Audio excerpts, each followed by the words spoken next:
Hey, I'm Jeff, and this is Clutch City Chatter.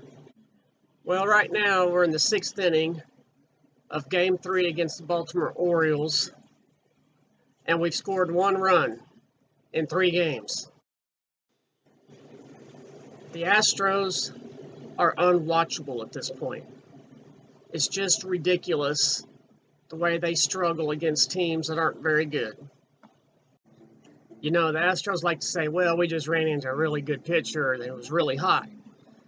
Well, the last 3 games, the Astros faced first on Friday, Bradish. Bradish hadn't pitched into the 6th inning in his major league career. Well, he was able to pitch 7 innings against us and didn't give up a single run. And then yesterday, Kramer, who had never pitched into the 7th inning in his major league career, was able to pitch 8 innings against the Astros, only giving up 1 run. And right now, in the 3rd game against the Orioles, it is the 7th inning, and Voth has pitched a 1-hitter against us today. You know, I really don't like getting on here and having to talk bad about the Astros. And some people say, well, you're not a true fan. That's crazy talk. Or they'll say, I'm a fair weather fan. No, that's ridiculous. Fair weather fans are only around in the good times. When the team's going bad, they stop watching. They turn their back on the team. And they only tune in when the team starts winning. And that's not what I do. I watch every game. I'm with them through thick and thin. But that doesn't mean that I sugarcoat things. When they're playing bad, I'll tell you, they're playing bad. And this is ridiculous. And it's becoming somewhat of a habit against lower echelon teams, playing down to the level of competition. And it's not acceptable. The Astros really should be ashamed of how they're playing against teams like Oakland A's and the Baltimore Orioles. And you might think, you know, it's silly to get upset about things right now. The Astros are in the number one seed in the American League. They're ahead of the Yankees by 2.5 games. But the thing is, the Yankees have lost something like 24 out of 34. And so while the Yankees were crumbling like that, the Astros should have been able to put a large distance between them and the Yankees. But instead, the biggest the lead got was 3.5 games.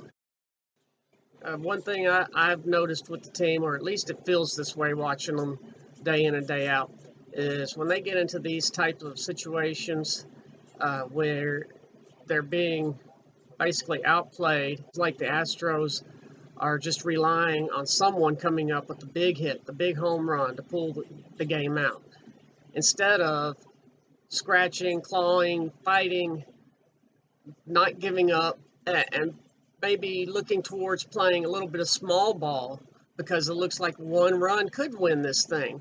But you're not getting the hits. You're not hitting with any authority. The exit velocity on all of the Astros batters has been terrible the last 3 days. So, you know, it seems like you need to maybe get a bunt here and there and hit and run, because there have been the few base runners the Astros have had, a lot of them have been exterminated, basically, with a double play ball. That the Orioles have come up huge with some big double plays in this series. And so it seems like that the Astros should recognize this. And if your runner on first base is not a speed demon, not a big stolen base threat, then at least do a hit and run. Stay out of the double play. So we're going into the bottom of the 7th, and we've had 1 hit. Let's hope that the Astros can put something together this inning. And you know, it's great. It's fantastic that the Astros starting pitching has been so good this year. But no matter how good your pitching is, you still have to score at least 1 run to win a game. To top things off, for a rotten baseball weekend. Justin Verlander today pitched 3 scoreless innings, and at the end of the third inning, he must have done something because he was pulled, so he didn't start the fourth inning, and it was later in the fifth or sixth inning that they finally announced that it had nothing to do with anything with his arm or the surgery or anything like that. It was some tightness, a little twinge in his calf muscle. So there's some good news. So he's been hitting with zero power, and that's understandable if that's because of hurting hands. But the Astros have said that they're not putting him back on the IR, that he'll get a few days off here and there. And I think that that's just kind of a dumb move at this point. Uh, yeah, you definitely want the 1 seed in the American League, but having the 2 seed is not the end of the world if you ended up with the 2nd seed instead of 1. Uh, you've proven that you can beat the Yankees, their house, our house, any house. So having the number 1 seed shouldn't really be the priority. I believe the priority should be going into the playoffs with healthy players. So I really believe it would be wise for the Astros to go ahead and put Jordan on the injured list and give him, 10 days off, completely off, to hopefully get those wrists feeling good again.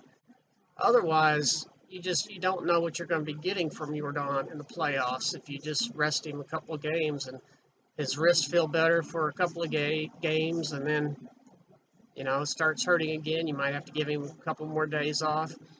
And it doesn't seem like a wise decision. We need Jordan at his best. And I think the only way at this point of the season, the only way we're going to get him at his best is if he gets completely, some good rest, completely heals those hands. And I say, well, he can't completely heal it. It'll take the whole off season. But still, give him more rest than a couple of days here and there.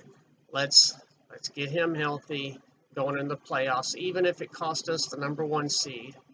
I think that would be more important to have a healthy Jordan going into the playoffs. I think that they might be a little once bitten, twice shy type of attitude, a little afraid of putting Jordan on the injured list because, they've had some bad situations in the last couple of years where they thought that it was going to be short stays for a few of their players and that they would be able to hop right back into things after maybe a 10-day IR stay. At first it was Lance McCullers. They were thinking, well, he might be able to pitch in a few days when he was injured in the playoffs last year. And you look, he missed an entire year because he ended up having to have surgery. And then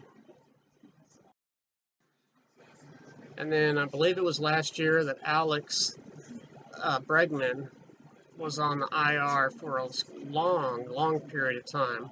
And they kept saying, yeah, he should be back any day now. And it became kind of a joke among Astro followers, about what's really going on with Alex, because he's still in AAA. He's not tearing it up there. He seems like he's a good ways off, but the Astros kept saying, well, it's just around the corner. And then again this year with Michael Brantley, they thought he just needed some time off for shoulder issues that was affecting his swing. And, they were hoping just a few days off, and then they put him on the injured list, thought maybe, 10 or 15 days off, and he should be back.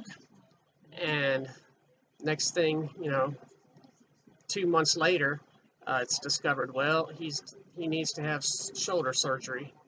So maybe they're a little reluctant, thinking right now that they're cursed or jinxed with the injured list. So maybe just give Jordan some time off without putting him on the injured list would prove more successful, I guess. I don't know.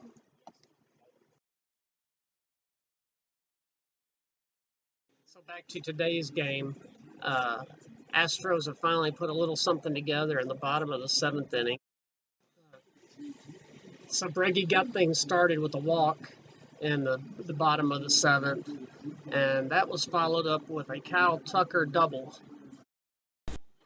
And after Mancini strikes out, Yuli Gurriel came up with a base hit uh, right through a drawn-in infield that scored 2 runs. And in the bottom of the 8th, Bregman came to bat again and hit a home run. He smashed a home run up almost on the train tracks. So that gave us 3 runs, 3-0 lead going into the 9th inning. And Manny Montero was on to pitch, and he did give up 1 run. So he wasn't shut down completely, but he did pretty good. And the Astros got a 3-1 win.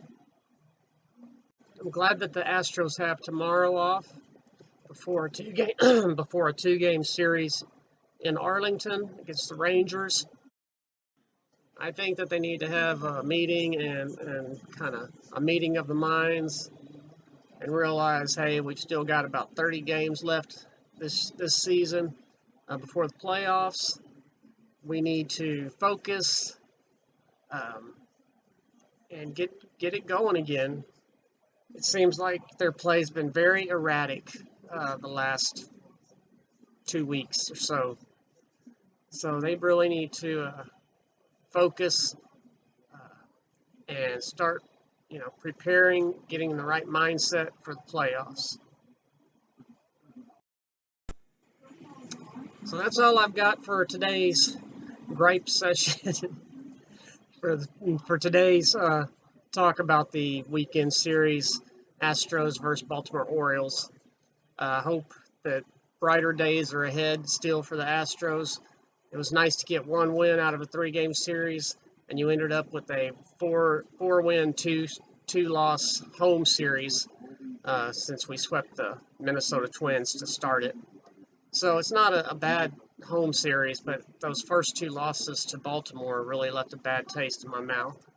So it was great to end on a high note. Please remember to like and subscribe to my videos. Thanks for tuning in. We'll see you next time.